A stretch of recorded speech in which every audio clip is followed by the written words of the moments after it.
Hello, everyone, and welcome back to the Eight of Us podcast. I'm Luke, and it's been a while since we were on video, but I just decided to go back to it and just, try and experiment more with the video side of things.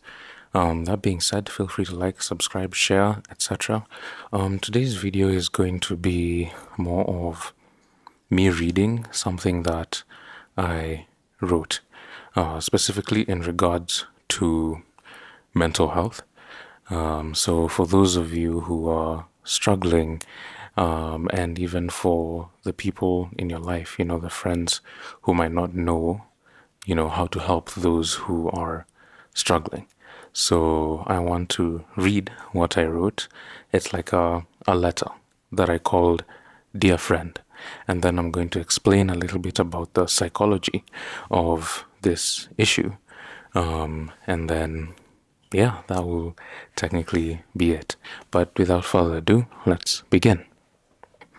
Dear friend, I don't know your name. I don't know your story. I don't know what brought you here or what you're carrying right now. But I know you're tired. I know you've been holding on, maybe for a long time, maybe longer than anyone else realizes, maybe longer than you thought you could. I know you wake up some mornings and wonder if you can do this again. Another day, another smile you don't feel, another conversation where you pretend you're fine. I know you look around and see people who seem okay, who seem like they have it together, and you wonder, what's wrong with me? Why can't I just be normal? Why everything feels so hard when it looks easy for everyone else?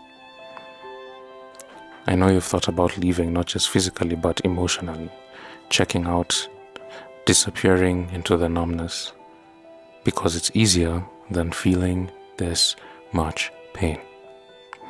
And I know you're scared that if you tell someone how bad it really is, they'll think you're dramatic or broken or too much. So you stay quiet, you carry it alone, you survive it in ways no one can see. But I see you, and I need you to hear this. You matter.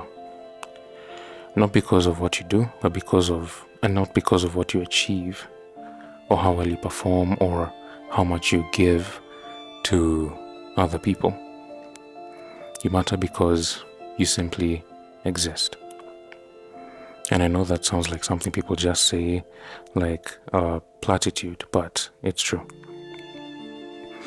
The world would be different without you. It would. Not in some huge headline-making way, but in the small, quiet, irreplaceable ways that actually matter.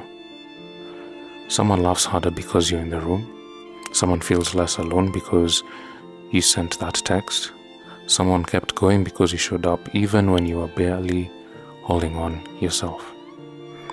You think you're invisible. You're not. You're woven into people's lives in ways you don't even realize. And if you weren't here tomorrow, there'd be a hole. A specific U-shaped hole, because absence. That's an absence that no one else could fill. So yes, you matter. Even when you don't feel like it, even when you can't see the evidence, you do. Second thing, it's okay not to be okay. And I've talked about this before. You don't have to be okay right now. I know everyone keeps asking, how are you? And you keep saying, I'm fine. Because that's how you're supposed to react. That's what you're supposed to say. That's what keeps things moving. That's what keeps people from worrying. But you're not fine. And that's okay. You're allowed to be struggling. You're allowed to be in pain. You're allowed to not have it all together. You're not weak for feeling this way. You're not failing. You're not falling. You're not broken beyond repair. You're human.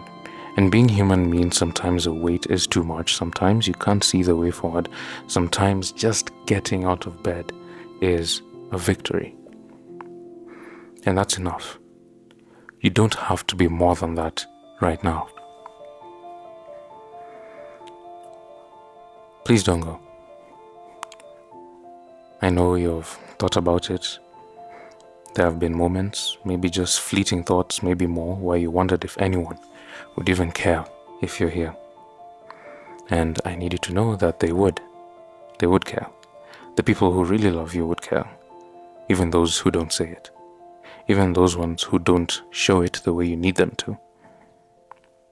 And I know it's hard to believe that when you feel this alone, when you have no one who sees you, when you've been screaming silently for so long and no one has noticed. But please, stay. Not because life will magically get better tomorrow, not because I can promise you it won't hurt anymore, but because you deserve to see what's on the other side of this. You deserve to meet the version of yourself that made it through. You deserve to see the life you can't imagine right now. And I know that feels impossible. I know hope feels like a cruel joke when you're this low, but I'm asking you to just hold on. Just a little longer, just one more day, because you matter. And the world needs you. Here, even if you can't feel it. You're not alone.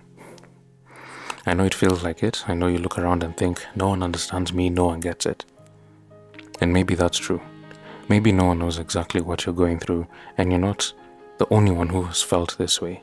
You're not the only one who's drowning in plain sight. You're not the only one who's terrified that if they let the mask slip, everything will fall apart. There are people who have been where you are, who have felt hopeless, who have felt this lost, this tired, and they made it through. Not because they were stronger than you, not because they had more. That's some secret you don't have. But because they held on, one day at a time, one breath at a time. And slowly, so slowly they didn't even notice at first, things shifted. And that can be you too. You don't have to believe it yet, you just have to stay. And let the people who love you help carry you until you can walk again. There's still time. Most of us are young. There's time to heal. There's time to grow. There's time to become the person you're meant to be.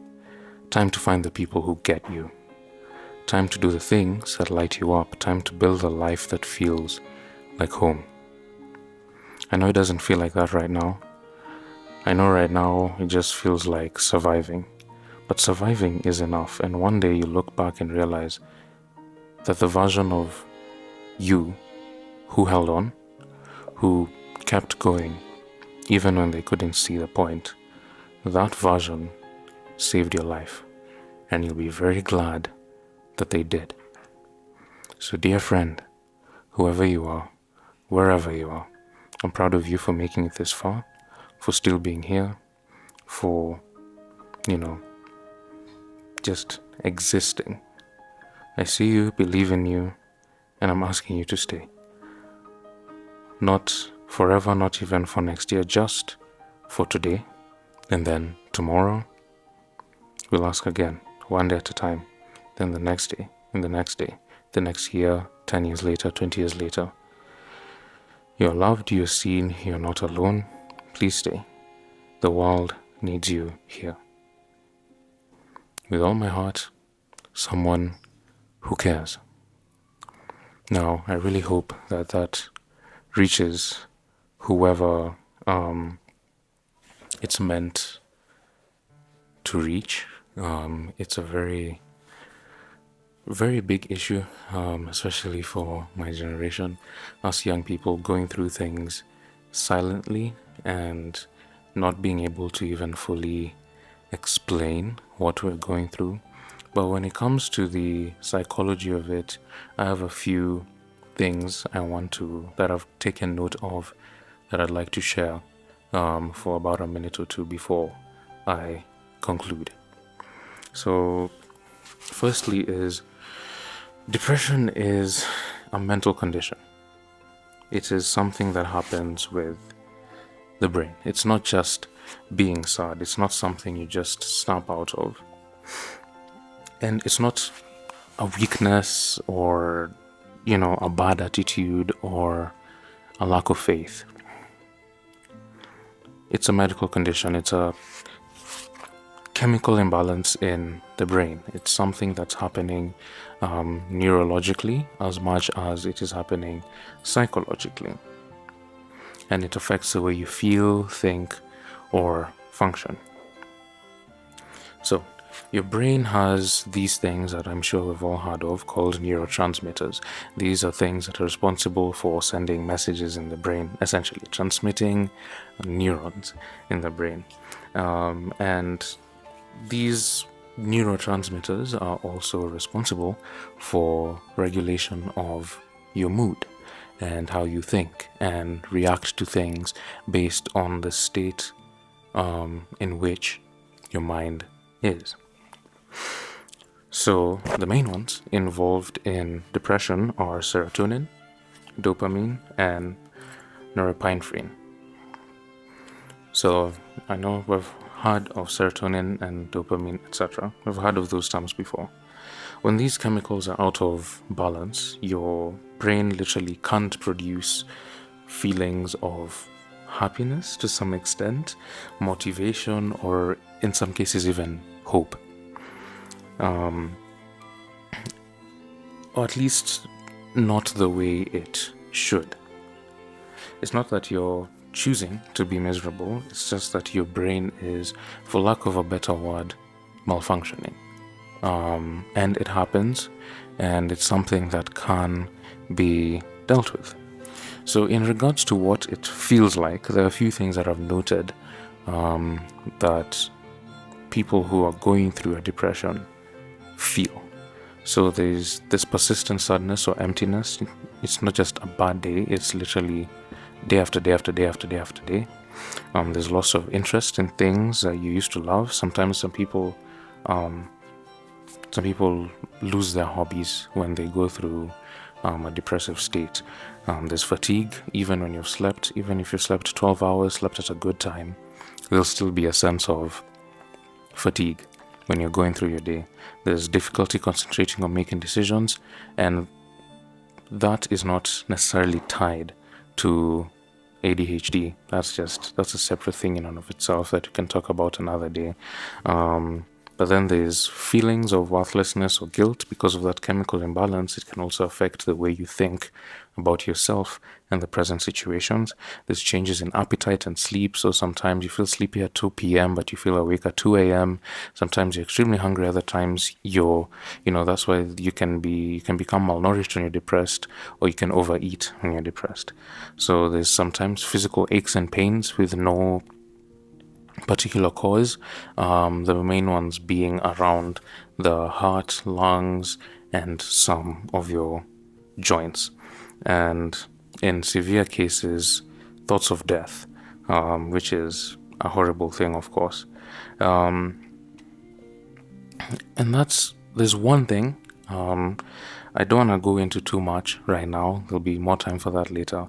But there's one thing that most people don't understand about depression and most mental illnesses is how that they're masters of disguise, so to speak. Like, these things are so well hidden within the human being that's going through that thing that close to 90% of the time it can be very hard to even recognize or even know if the person is going through whatever thing that is.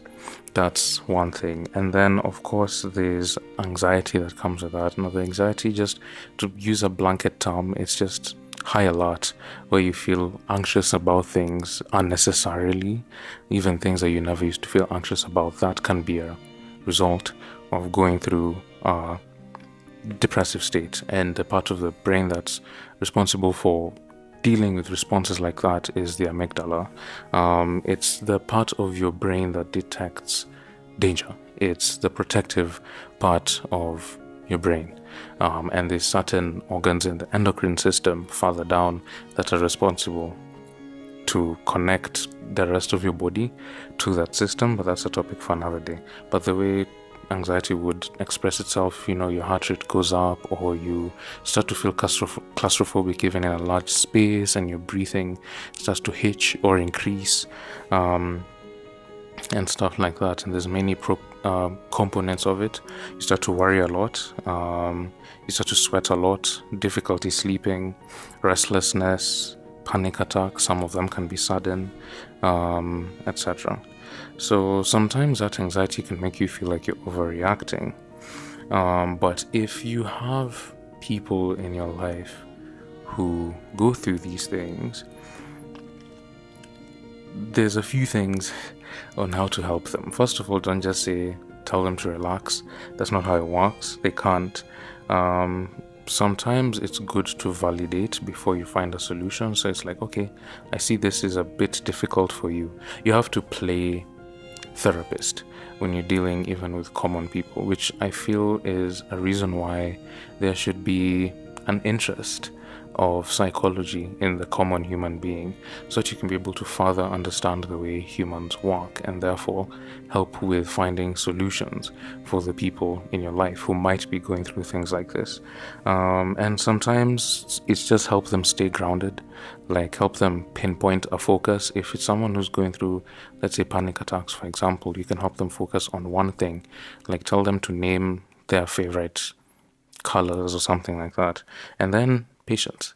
When it comes to depression, anxiety, ADHD, any kinds of mental illnesses, anything that has to do with the brain or the psyche, patience is key. It's something that you need to have, and it's something that should be cornerstone when dealing with human beings. And before I close, there's two things I want to talk about. So why people hide their pain. There's something I've written here. So most people don't understand that people who seem the happiest often are the ones suffering the most. Why? Because they've learned to hide it. They've perfected the mask. Maybe they grew up in a family where emotions weren't safe. Maybe they've been told that they're too sensitive or too much. Maybe they're the caregivers, the ones who everyone leans on, and they don't feel like they're allowed to quote-unquote fall apart. So they smile, they joke, they show up, they perform, and inside they're screaming. So this is called high-functioning depression, or smiling depression as it's given. It's a coined term for those around you who are going through a depressive state, but their way of coping with that it does not have any positive effects for them, but their way of coping with that, so to speak, is just to be high performing, high functioning, like as in, I'm just gonna live my life and smile and joke and all that, and maybe this thing won't affect me as much. But that just it just suppresses it doesn't take it away. So that's high functioning depression. The next thing is, how do you check in and actually help these people? Okay, so there's another thing that I've written down. Okay, so you're worried about someone. What do you actually do? Number one, ask directly. Are you okay? That's too easy to deflect. Don't ask, are you okay? You can say something like, hey, you've been a bit off lately. What's going on? Or, I'm worried about you. Can we talk? Or, you don't seem like yourself. What's going on? Are you struggling? Can we talk about it? Etc. If you're really concerned about this person, especially in the mental state that they're in, when it comes to their life or their disregard for their life, you can even ask them directly, are you planning on injuring yourself in any way, so to speak? And then don't immediately jump to solutions. Don't just say, think positive, or, it could be worse. Just listen. And listening is one thing that I feel like we don't have the attention span for anymore. One of my favorite things in the world is to listen to people speak, to people sharing ideas, to hearing people's life stories, which is why I really, really enjoy podcasts. If you know me, I spend a lot of time listening to podcasts even regarding the military, 5 or 6 hours long, just there listening to someone's story and things that these people go through, etc.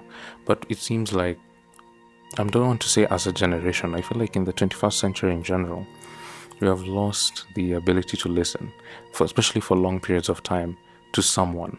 Especially when it comes to dealing with an emotional issue, you already think of it as a burden before you even consider listening to the person, and that's a big issue. So if they're in a crisis, don't leave them alone.